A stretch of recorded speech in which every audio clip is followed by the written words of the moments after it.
Welcome back to the show. That is Siddhartha Lal of Eicher Motors addressing the media with their earnings. Let's cut across. Thank you for joining us today for the Q2 results for Eicher Motors Limited. That's the April to June quarter in our calendar year. I'm very happy to share the financial results and the performance of the company in the second quarter of 2015. I'll start with an update on Eicher Motors Limited's consolidated results, financial performance of Q2. We posted once again our highest ever net income of rupees 2,917 crores, which is a 30% growth over the Q2 of last year of 2245 crores. And we posted an EBIT of 352 crores, that's for the consolidated Eicher Motors Limited, which is an increase of 54% over Q2, and an EBIT margin of 12.1%, which is also the best of any quarter in our consolidated performance. This is once again, it reinforces the extreme strong business and resilience of both the VECV business, which is our joint venture with Volvo, and of course Royal Enfield, our motorcycle business. Moving on to the standalone financial performance in Q2, the standalone which relates entirely to the Royal Enfield business, it's once again been the best ever quarter for Eicher Motors standalone. We've had a quarterly income of over 1,000 crores, so that's 1,097 crores, which is an increase of 47% over the 746 crores in the Q2 of 2014. This quarter we posted a best ever EBIT also of 267 crores, which is a 53% improvement over Q2 of 2014, where we posted 175 crores, and it translates into our best ever EBIT margin of 24.1%, and that's a result of Royal Enfield growing very rapidly over the last few months. On a business update, as I said, Q2 was the best ever for Royal Enfield in our history. We crossed 1 lakh sales in the quarter, so that's 106,613 motorcycles, which is 44% higher than the 74,000+ that we sold in the same quarter last year. Our order book remains very strong.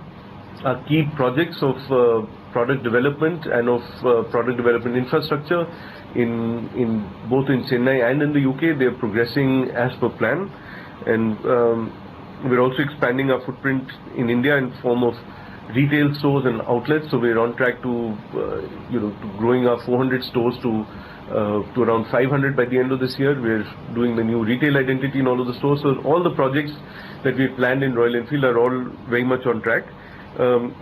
In May this year, we opened a wonderful flagship store in Khan Market in New Delhi for our gear. So that's our apparel and accessories. That's gone off very well. We've opened our online store, which is also doing very well for our apparel and accessories. So our new business of gear, which is apparel and accessories, is also progressing very strongly. We also had a extremely good outcome for a limited edition dispatch rider motorcycles, where we had put 200 of them online for sale in India recently, earlier this month, and we had the entire inventory was sold out within 26 minutes of the opening of the booking. So it was a very good outcome. We've also been expanding overseas. So after our first 2 stores in Colombia, we've opened now an exclusive store in Dubai, which is a very important market for the Middle East, and that's going very well. On the US front, we've got now a full team in the US of 7 or 8 people who are now who are taking over the entire distribution in the US market. And in addition to that, we've also been adding stores in all of Europe, in Australia, and like I said, in Colombia and US as well. So there's a lot new stores and market development happening in international markets, the results of which should of course come in at a later point when the sales pick up in these markets. In May of 2015, we'd also Royal Enfield had also acquired the assets, employees and IP of the Harris Performance brand in the UK.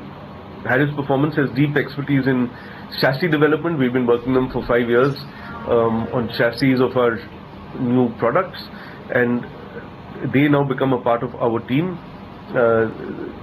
And they were the ones who helped us develop the Continental GT chassis, and they're working very closely with us as a part of our team now to develop the chassis and support us in development of the new products in which we're doing in our UK tech center. So they're already in progress on those fronts. All right, so that's the word from Eicher. What were the highlights, Sonia? The fact that he could sell his dispatch rider in 26 minutes? Oh, yes, that's something that everyone knew. That was a limited edition. It worked well. But I think more importantly, his global focus has increased significantly. He's added new stores in Europe, Australia, Colombia, and even he sent a whole new team to the US to make sure North America does well. All right, so that could perhaps also be higher realizations for the company. Okay, let's shift focus to another company that announced numbers yesterday, and the market quite clearly was happy with those numbers. References to Idea Cellular volume growth was at 5.8% for the whole company. For the company as a whole, revenues were up 4.5%, and the EBITDA margins as well improved a tad. Himanshu Kapania, Managing Director, is with us. Good morning, Mr. Kapania.